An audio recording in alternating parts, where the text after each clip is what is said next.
LDF സ്ഥാനാർത്ഥി NK അക്ബറിന്റെ വിജയത്തിനായുള്ള lottery agents and sellers union Chavakkad area കുടുംബസംഗമം CITU area secretary AS Manoj ഉദ്ഘാടനം ചെയ്തു. Union area secretary M Jayaprakash അധ്യക്ഷത വഹിച്ചു. ലോട്ടറി തൊഴിലാളികളുടെ ജീവിതം സുരക്ഷിതമാക്കിയ LDF സർക്കാർ തുടരണമെന്ന് യൂണിയൻ ജില്ലാ സെക്രട്ടറി TB ദയാനന്ദൻ പറഞ്ഞു. എന്തെങ്കിലും ചെയ്യുന്നു നമ്മുടെ ഗവൺമെന്റ് ഈ മേഖലയിൽ പണിയെടുക്കുന്ന തൊഴിലാളികൾക്ക് വേണ്ടി ക്ഷേമനിധി കൊണ്ടുവന്നു. അതിലൂടെ കൊടുക്കുന്ന ആനുകൂല്യങ്ങൾ അല്ലേ, ഒരു ഐഡന്റിറ്റി ഉണ്ടാക്കി, യൂണിഫോം വിതരണം നടത്തി. കുട്ടികൾക്ക്, അതായത് ലോട്ടറി തൊഴിലാളികളുടെ മക്കൾക്ക് വേണ്ടി സ്കോളർഷിപ്പ് കൊണ്ടുവരുന്നു.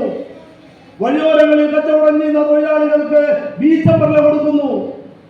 വികലാംഗരായിട്ടുള്ള തൊഴിലാളികൾക്ക് മുച്ചക്രവാഹനം കൊടുക്കുന്നു.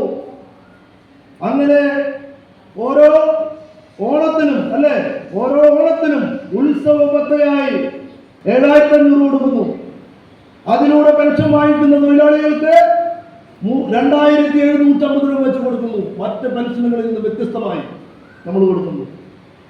കേരളത്തിൽ മാത്രം സ്ഥാനാർത്ഥി NK Akbar, K Govindan, PC Santhosh, James Aloor, Yashoda Guruvayur, Mallika Vadakkekad, MT Manikandan എന്നിവർ സംസാരിച്ചു.